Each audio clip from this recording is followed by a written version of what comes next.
as he may consume. Thank you, Mr. Speaker. As the author of this important resolution, I rise in strong support and urge its adoption. I want to thank the chairman and ranking member for bringing up this resolution on the floor today, and Mr. McGovern for helping garnering bipartisan support for this effort. As many of my colleagues know, my district is home to the North American Baha'i Temple located in Wilmette, Illinois. The Baha'i faith was founded in Iran 165 years ago on principles of peace and tolerance. Baha'is are a gentle and nonviolent people.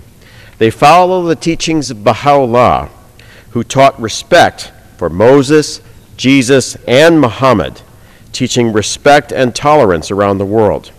Yet, since the Iranian Revolution of 1979, the government of Iran has committed a deliberate campaign of discrimination, harassment, detention, arrest, imprisonment, and execution of one of their largest religious minorities. Based solely on their religious beliefs, Baha'is in Iran are now denied jobs, robbed of pensions, stripped of property rights, and forced to endure barbarous desecration of their holy sites, as well as watching their leaders being imprisoned and executed. Last spring, 7 leaders of the Baha'i community were arrested and detained in Tehran's notorious Evin prison. Their trial date has been repeatedly postponed as they languish in prison without legal recourse. Although no charges have been publicly filed, Iranian news agencies report that these individuals will be charged with, quote, espionage for Israel, insulting Islam, propaganda against the Islamic Republic, and spreading corruption on earth. Conviction of these crimes carries a penalty of death. We know what happened the last time the Iranian regime struck the Baha'i community leadership.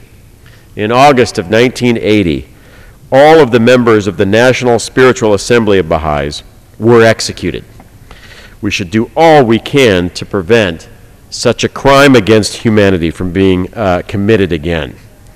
Now, as the President pursues his negotiation policy with the brutal Iranian dictators, we should not forget the kind of people we are dealing with. Iran denies its citizens basic human rights and is persecuting its minorities and executes what they call apostates. If our diplomats ignore Iranian Baha'is and silence the voice of Iranian human rights activists, America will have failed a great moral test in Iran. Today, the House of Representatives sends a signal to the Iranian regime, and it contains an important message. The U.S. Congress will expose this regime that murders innocent women and children in the streets and denies citizens basic human rights. To the dictators in Iran, we say, release your political prisoners, especially release your Baha'i prisoners, and end your ignorant and uncultured persecution of the peaceful Baha'is. Mr. Speaker, I want to thank Ken Bowers of the the Secretary General of the National Spiritual Assembly of Baha'is, and Juana Conrad, the Deputy Secretary, for their steadfast devotion to their fellow Baha'is worldwide. I also want to thank the local spiritual assemblies in Arlington Heights, Deerfield, Glencoe, Glenview, Northbrook, Palatine, Vernon Hills, Waukegan, and Wilmette for contributing to our community and calling attention to this human rights abuse. Thank you also to Hans Hogreff from Chairman Berman's hard-working staff, and Jeff Phillips and Richard Goldberg from my staff for bringing this to the floor. And a special thanks to Kit Bond and Shastri Purashtoma of the National Spiritual Assembly of Baha'is of the United States for their dedication and pursuit of religious freedom and human rights for Baha'is worldwide. I cannot for the life of me think of what's going on in Iran that you would commit such crimes against 330,000 peaceful Baha'is in Iran. I'm worried that the Iranian intelligence service and ministry has now registered the address of every Baha'i and every Baha'i business in the country. I'm worried that they have already labeled Baha'i businesses as ineligible for government contracting. We have seen the bureaucracy of a new Kristallnacht formed in Iran.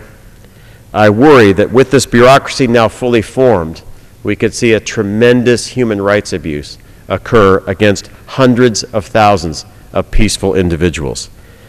That's why this resolution is so important, not just to call attention to crimes that have been committed, but to a potential crime against humanity, which in my judgment the dictators of Iran are fully capable of committing.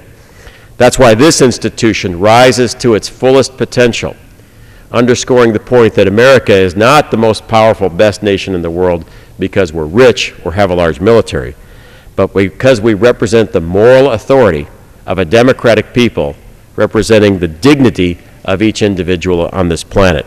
And with that, I urge adoption of this resolution and thank the members.